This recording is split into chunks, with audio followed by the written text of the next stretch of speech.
শেখ হাসিনা কিছু খুদে স্বৈরাচার রেখে গেছেন, বললেন আমির খুসরু মাহমুদ চৌধুরী। বিস্তারিত সংবাদ। অন্তর্বর্তী সরকারের সংস্কার প্রস্তাবে ঐকমত্য না হলে নির্বাচনে না যাওয়ার কিংবা আন্দোলনের হুমকি দেওয়ার মানসিকতা শেখ হাসিনার চিন্তার প্রতিফলন। এর থেকে বোঝা যায় শেখ হাসিনা কিছু খুদে স্বৈরাচার রেখে গেছেন বাংলাদেশে।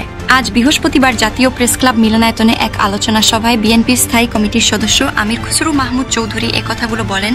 বাংলাদেশ জন অধিকার পার্টি এ আলোচনা সভার আয়োজন করে। সংস্কার প্রস্তাবে সব দলের ঐক্যমত্য হওয়ার সুযোগ নেই বলে মন্তব্য করেন আমির খুসরু।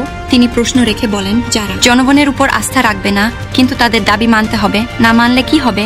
বিএনপি নীতি নির্ধারণী পর্যায়ের এই নেতা বলেন, আবার বলছে গণভোট দিতে হবে। ভালো কথা, আপনার দাবির উপর যদি গণভোট দিতে হয় তো আমার দাবির উপর আরেকটা গণভোট হোক। আরো 10টা দলের আরো 10টা দাবি আছে, সবার দাবির উপর গণভোট হোক, তো বাংলাদেশের জীবনে আর নির্বাচন হবে না।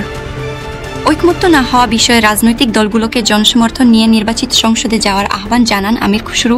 তিনি বলেন, আপনার জন্য যেটা গুরুত্বপূর্ণ আরেকটি দলের জন্য সেটা গুরুত্বপূর্ণ না ও হতে পারে, সুতরাং ঐকমত্য যতটুকু হবে সেটাকে নিয়ে আমরা এগিয়ে যাব। আর এর বাইরে প্রতিটি দলের ঐকমত্যের মধ্যে যেগুলো আসবে না সেগুলো আগামী নির্বাচনে তাদের কর্মসূচির মাধ্যমে জনগণের কাছে নিয়ে যাক। জনগণ থেকে সমর্থন নিয়ে সেটা সংসদে এসে পাস করুক, এটাই হচ্ছে গণতন্ত্র। অভ্যুত্থান উত্তর যেসব দেশ দ্রুত সময়ে গণতান্ত্রিক সরকারে ফিরে গেছে তারা ভালো করছে বলে উল্লেখ করেন বিএনপির এই নেতা। তিনি বলেন, যেসব দেশে বিপ্লব উত্তর এ ধরনের একটা নিজেদের মধ্যে দ্বিধাদ্বন্দ্ব প্রতিষ্ঠা করার প্রচেষ্টা চলছে, সেই দেশগুলো এখন গৃহযুদ্ধ চলছে, সেই দেশগুলো এখন সবাই বিভক্ত, সেই দেশের অর্থনীতি ভেঙে পড়েছে।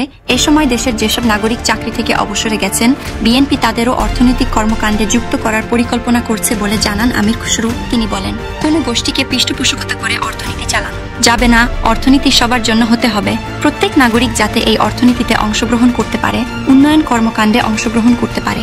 এ সময় দেশে নিবন্ধনবিহীন অনেক রাজনৈতিক দল সরকারি কার্যক্রমে অংশ নিচ্ছে বলে অভিযোগ করেন বিএনপির ভাইস চেয়ারম্যান বরকতুল্লাহ বুলু। তিনি বলেন, যারা প্রকৃত বঞ্চিত, সরকারে তাদের কোনো জায়গা হচ্ছে না।